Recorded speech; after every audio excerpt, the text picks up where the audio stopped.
So, ladies and gentlemen, Netanyahu had the nerve. I'm not even gonna say audacity. I'm gonna say nerve.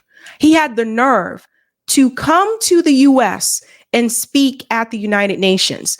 This is his second trip to the United States to give a speech after his speech in Congress. And it's all over the place. The number of lies that you're going to hear this guy tell. And I'm actually very surprised that they did call this out on one of the CNN channels. Now, CNN has multiple channels, but on one of their channels, his lies were called out. And I think people really need to hear this. Now, of course, you know, because he was coming here, he was not just going to walk into the UN and not be met with protest. And one of those protests started off early on. Shout out to Breakthrough News for this clip. Palestine solidarity activists are blocking the highway to the United Nations ahead of Benjamin Netanyahu's speech today. So you'll see this here. And notice, I want you to see the people that are in line here. Notice you see T-shirts on them that says Jews stop saying arming, say stop arming Israel. And you'll see another woman here with a T-shirt that says not in our name. So again, it goes back to what I've said before, that when they say these protesters are, you know, anti-Semitic or whatever, a lot of the protesters are Jewish Americans. So they were blocking the highway here. Stop arming Israel! Stop arming Israel! Stop arming Israel! Stop arming Israel! Stop funding Israel! Stop funding Israel! Stop funding Israel! Stop funding Israel! Stop arming Israel! Stop arming Israel! Stop arming Israel! Stop arming Israel! Stop bombing Gaza! Stop bombing Gaza! Stop bombing Gaza! Stop bombing Gaza! Yeah, so that is one of the protests outside of the UN, and that was one of the smaller ones. I want to show you another one. There were thousands of protesters that marched in the streets in New York City. They shut down 3rd Avenue, again, protesting against Netanyahu speaking at the UN. So as you guys can see, as I told you, the protests would ramp back up. This is what I was trying to tell people, and now you see, here we are.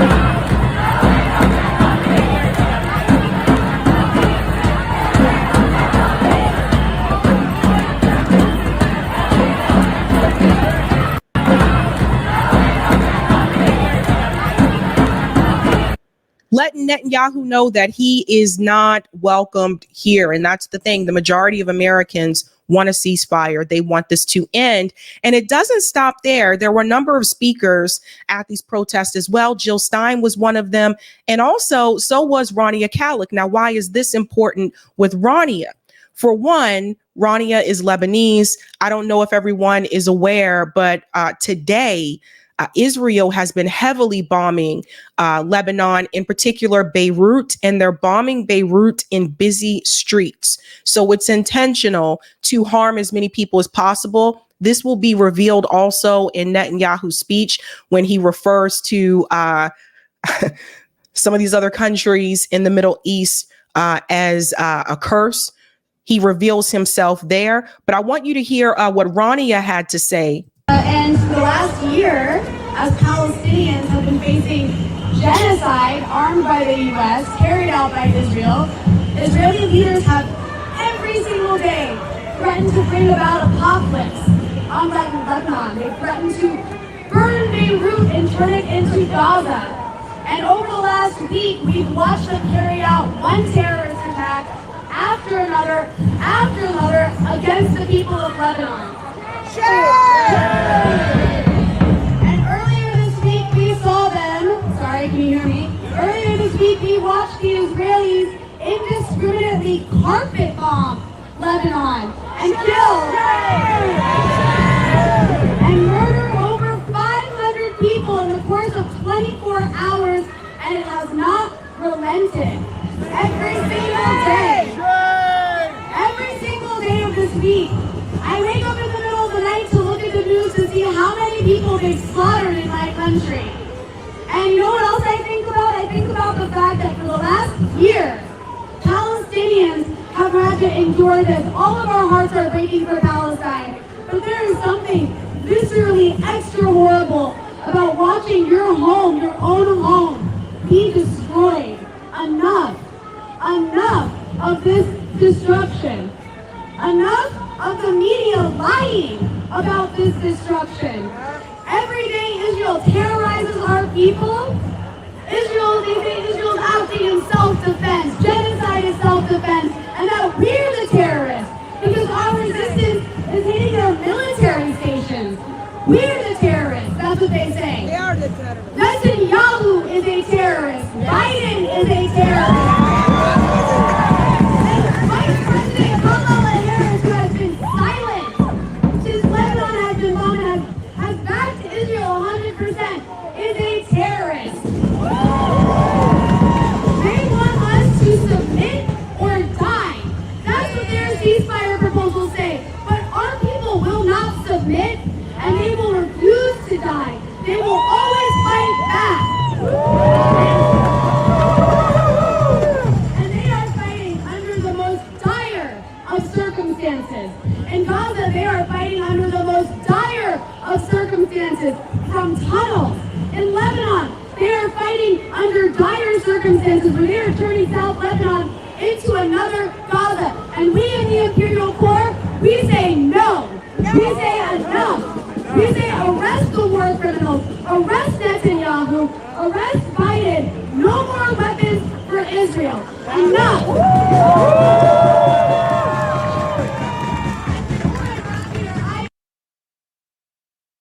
So yeah, that was Rania speaking there. So as you can see, like I said, there were a number of protests against Netanyahu speaking at the UN.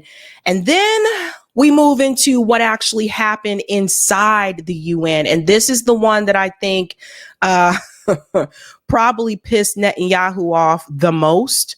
And that is the walkout. There were a number of delegates that the moment that Netanyahu stood in front of the podium, they said, "I am out of here." I request protocol to escort His Excellency and invite him to address the Assembly.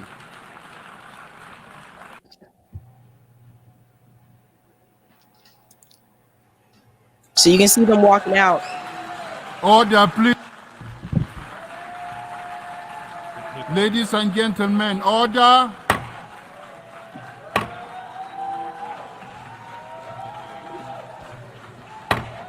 Order, please.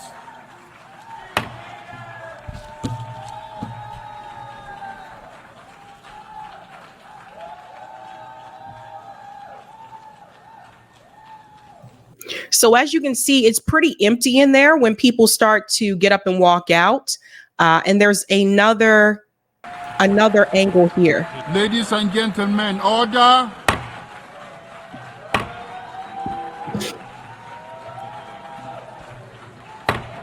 Order, please. Ladies and Yeah, really interesting. Here's another view.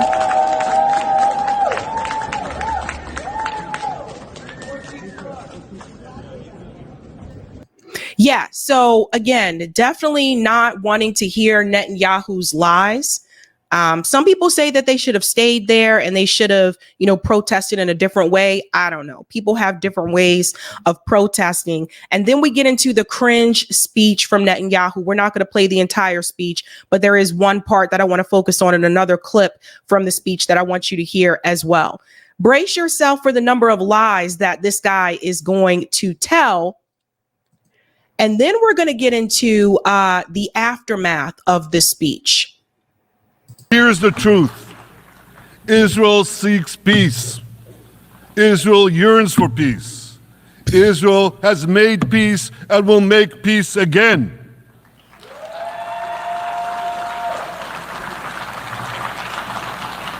Yet we face savage enemies who seek our annihilation. Notice how once again he refers to them as savages. He used this same expression when he spoke in front of Congress. And we must defend ourselves against these savage murderers. Our enemies seek not only to destroy us, they seek to destroy our common civilization and return all of us to a dark age of tyranny and terror. When I spoke here last year, I said we faced the same timeless choice that Moses put before the people of Israel thousands of years ago. As we were about to enter the Promised Land, Moses told us that our actions will determine whether we bequeath to future generations a blessing or a curse. And that is the choice we face today. The curse of Iran's unremitting aggression, or the blessing of a historic reconciliation between Arab and Jew. In the days that followed that speech, the blessing I spoke of came into sharper focus. A normalization deal between Saudi Arabia and Israel seemed closer than ever. But then came the curse of October 7th. Thousands of Iranian-backed Hamas terrorists from Gaza burst into Israel in pickup trucks, on motorcycles, and they committed unimaginable atrocities. They savagely murdered 1,200 people. They raped and mutilated women. You see how they're still spreading that same lie about the mutilation, etc., right? So continuing. And it's so interesting because, like I said, he's speaking to a pretty much, look how empty it is in there. He had to have been embarrassed, because for the most part, when he spoke in front of Congress, for the most part, most of them were there. But as you can see here, the world has had enough. They beheaded men. They burned babies alive. There he is lying again. There were no baby. See what I'm saying? Repeating these lies over and over again. They burned entire families alive. Babies, children, parents, grandparents, in scenes reminiscent of the Nazi Holocaust. Oh my God. Hamas kidnapped 251 people from dozens of different countries, dragging them into the dungeons of Gaza. Israel has brought home 154 of these hostages, including 117 who returned alive. I want to assure you, we will not rest until the remaining hostages are brought home too. And some of their family members are here with us today. I ask you to stand up.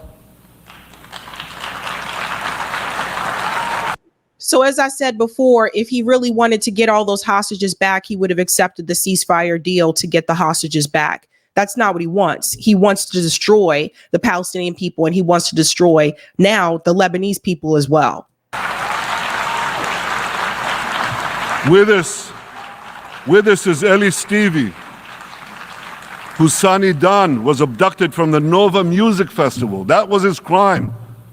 A music festival.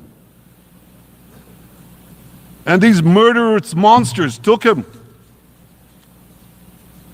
Kobe Smirno, whose son Jonathan was murdered, and his corpse was taken into the dungeons, into the terror tunnels of Gaza. A corpse held hostage. Salim al-Atrash, whose brother Muhammad, a brave Arab Israeli soldier, was murdered. His body too was taken to Gaza. And so was the body of Ifat Hyman's daughter in Bar, who was brutally murdered at that same music festival. With us is Sharon Sharabi, whose brother Yossi was murdered, and who prays for his older brother Eli, who is still held hostage in Gaza.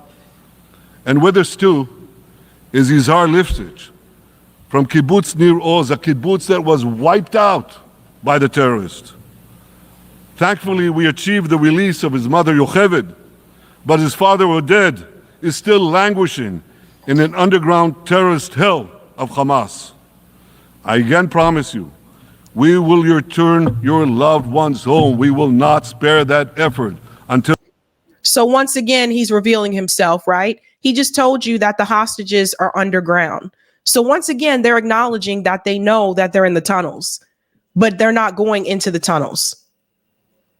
And I don't know why more people don't pick up on this. For example, when the US government was trying to go after Osama bin Laden, when they found out that he was underground, guess where they went? Underground. So I don't know how many times they need to say this for other people to wake up and understand that they know exactly where they are, but they're choosing not to go there. So this holy mission is accomplished.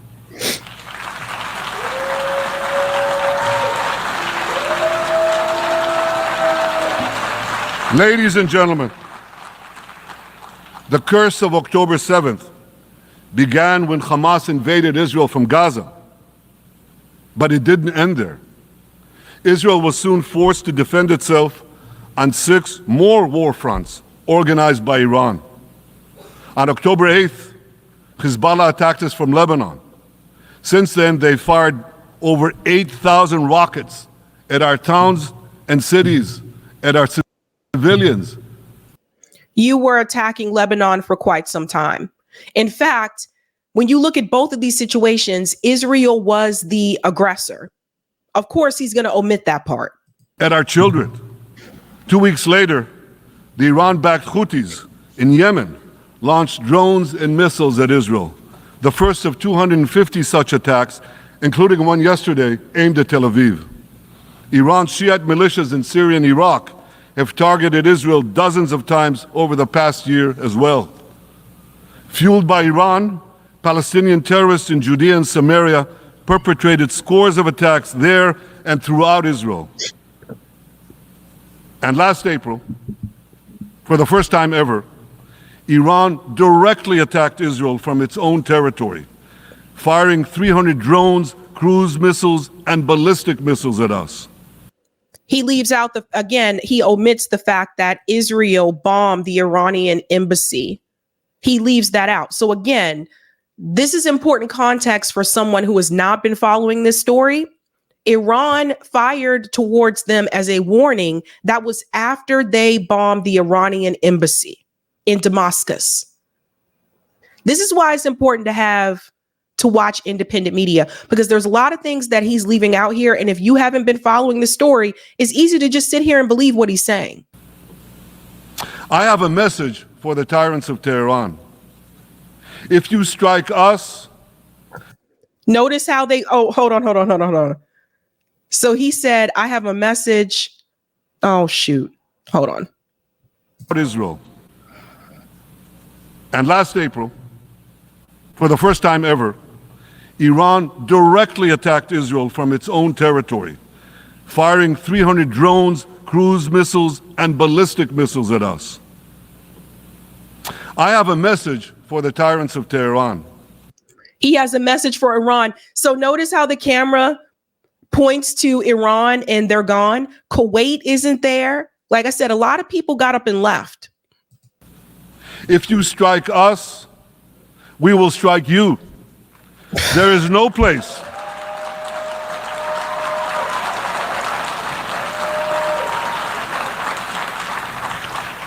There is no place in Iran that the long arm of Israel cannot reach. And that's true of the entire Middle East. Far from being lambs led to the slaughter, Israel's soldiers have fought back with incredible courage and with heroic sacrifice. And I have another message for this assembly and for the world outside this hall. We are winning.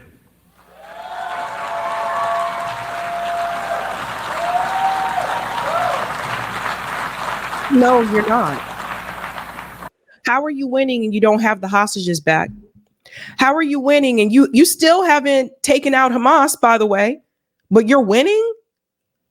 Oof. Ladies and gentlemen, as Israel defends itself against Iran in the seven-front war, the line separating the blessing and the curse could not be more clear. This is the map I presented here last year. This is absolutely disgusting, but listen to it. It's a map of a blessing. It shows Israel and its Arab partners forming a land bridge connecting Asia and Europe between the Indian Ocean and the Mediterranean Sea. Across this bridge, we will lay rail lines, energy pipelines, fiber optic cables, and this will serve the betterment of 2 billion people. And that is why they want the land. Does everybody see it now? Because the reality is, if they lay this land bridge that he's talking about connecting Asia to Israel, that means they don't want to risk. You can see Israel's right here. I'm trying to circle around it. But Gaza is right there as well. That's why they don't. I've been trying to tell people this. They don't want them there. They don't want. That's why they want the Palestinians gone from the West Bank, Gaza, etc. They don't want them there in Lebanon. They don't want them there either. That's why they've been also attacking heavily Syria. They don't want them there.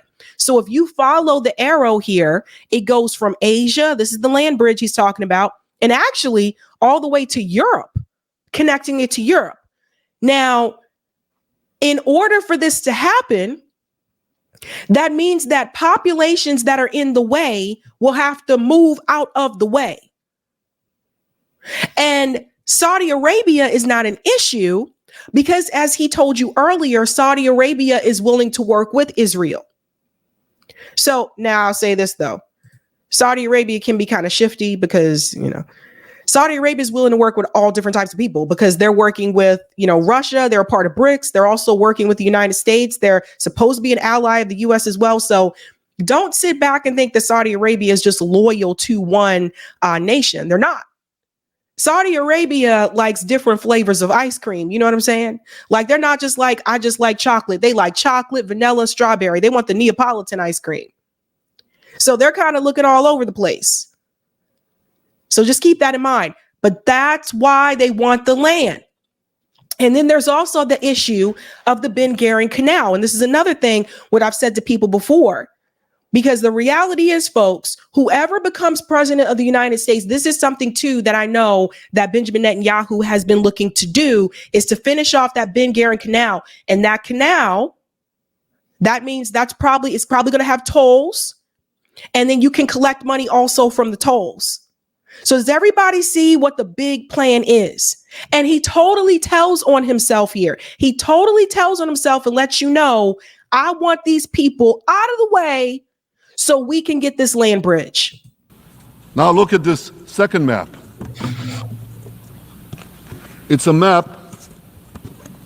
Look at the second map. It's a map of a curse.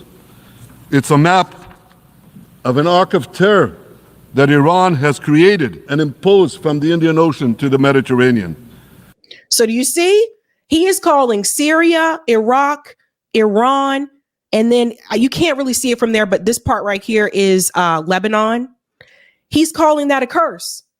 He wants that gone. You see what I'm saying? Like this, and what he's trying to tell you is they are in the way. They are in the way of this project. Iran's malignant arc has shut down international waterways. It cuts off trade. It destroys millions, destroys nations from within, and inflicts misery on millions. On the one hand, a bright blessing, a future of hope. On the other hand, a dark future of despair. This is capitalism at its finest, right? Because we can point to this and we can say Benjamin Netanyahu is a genocidal maniac. We can say that he's insane, he's crazy. We can say that, he's a killer, etc.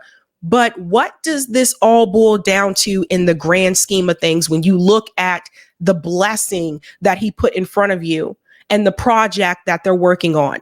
It is capitalism and exploitation. Because, see, it is always important that we connect it back to the root here. And the root is capitalism. He wants them out of the way because he wants that land bridge for trade, more money. Who's going to work to build that land bridge, I wonder?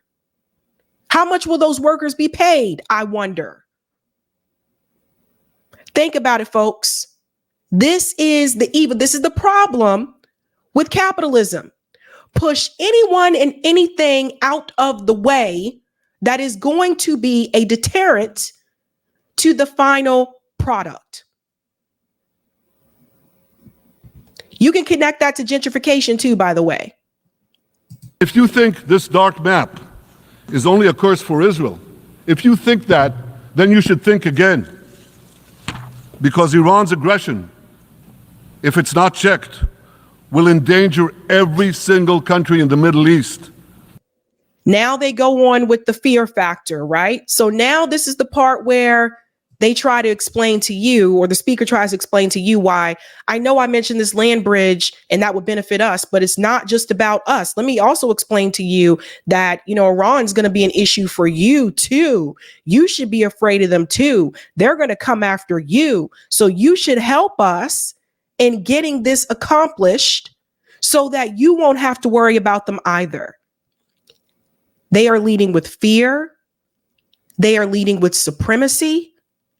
And I'm going to keep it real with you guys. This government, the United States government, as much as they like to dress up in kente cloth, Nancy Pelosi and Chuck Schumer and all those clowns after George Floyd was killed, as much as they like to give you a holiday called Juneteenth, even though we celebrated that anyway, but they put it officially on the calendar, as much as they like to virtue signal to you, this government in this country is still aligned with white supremacy. Everyone has to understand that. This is why I continue to tell you it's not just about class. Yes, class is an issue, but it's not the only issue. We still have supremacy in the world. Look at Israel. Look at what they're doing. They only want the place for theirself and people who look like them. That's a problem. Now, I remember a long time in this country, we had Jim Crow laws. Remember that? That was a certain apartheid that we had in the South. And now some of those same politicians who spoke out against Jim Crow laws are totally in cahoots and aligned with Israel, an apartheid state. Even when we go to this clip here, you'll hear the number of lies that he tells. And this is very telling. If you listen to what he says, number one, it's a lie, but he's saying it for a reason. Listen to this. They fired those rockets and missiles after they placed them in schools, in hospitals, in apartment buildings, and in the private homes of the citizens of Lebanon. They endanger their own people. They put a missile in every kitchen, a rocket in every garage. I said to the people of Lebanon this week, get out of the death trap that Hezbollah has put you in. Don't let Nasrallah drag Lebanon into the abyss. We're not at war with you. We're at war with Hezbollah, which has hijacked your country and threatens to destroy our. That is a blatant lie. So what he said there is a missile in every kitchen. There's a rocket in every garage, in every home in Lebanon. That is a blatant lie. But why did he say it? He said it because it gives them the excuse to kill everyone.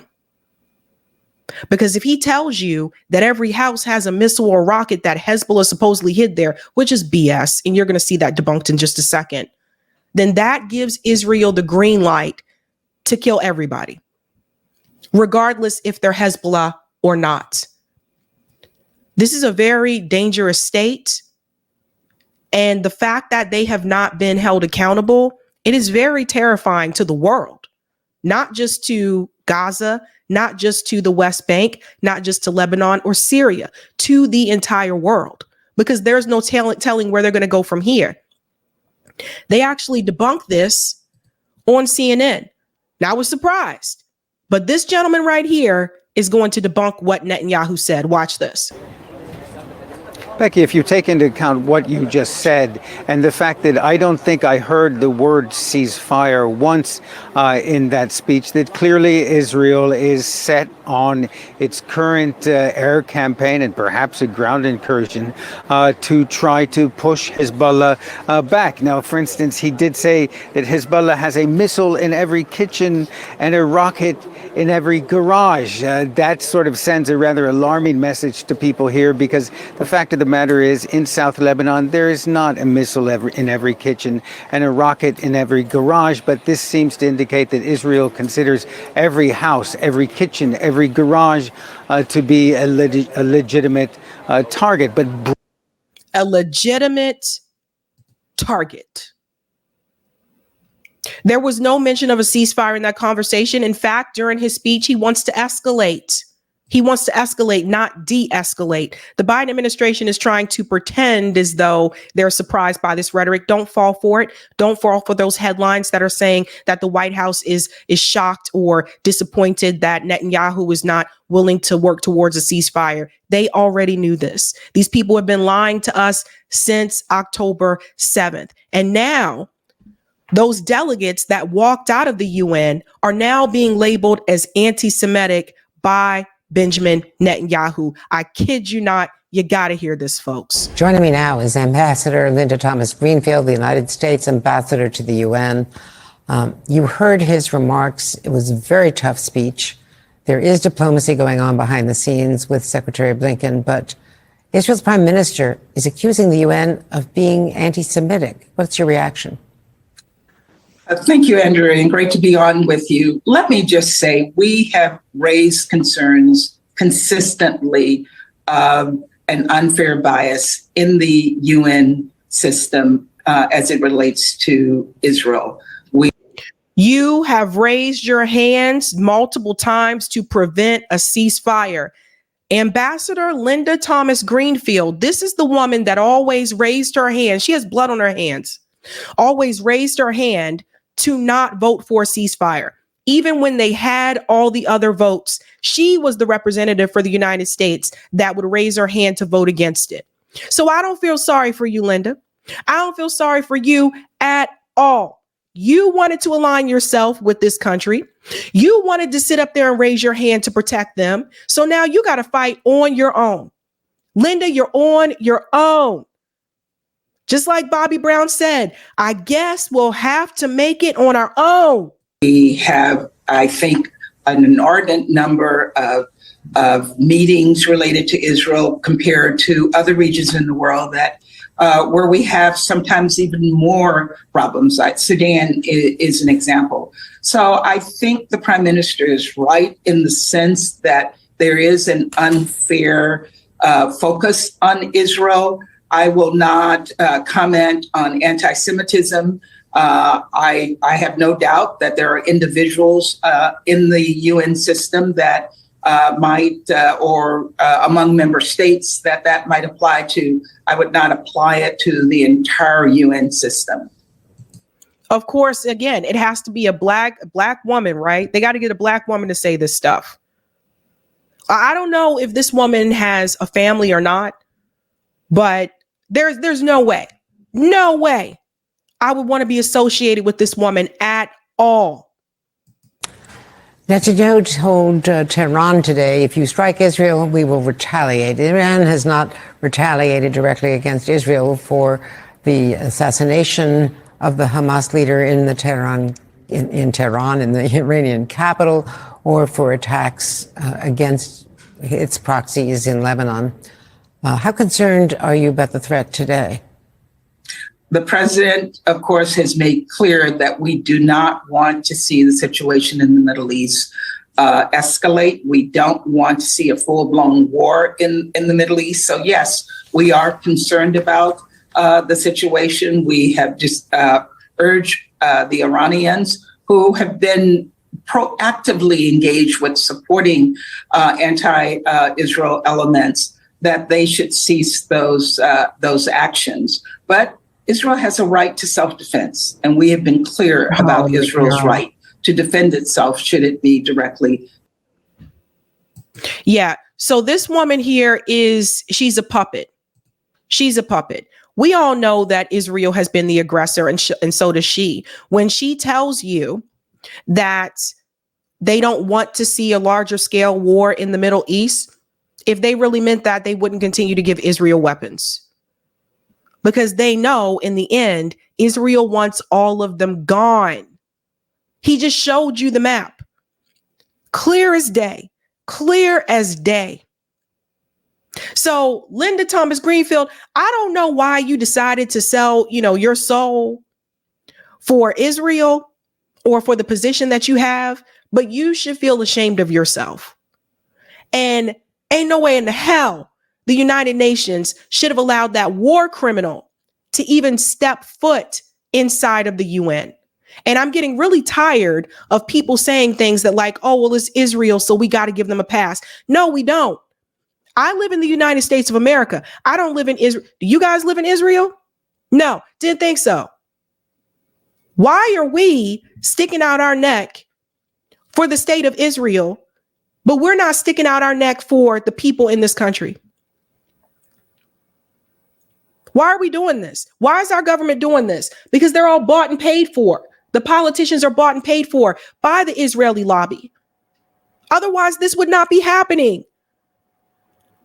I don't even see Germany doing as much for Israel as the US does. And yes, Germany still gives them weapons, but not as many as we do. Such a mess.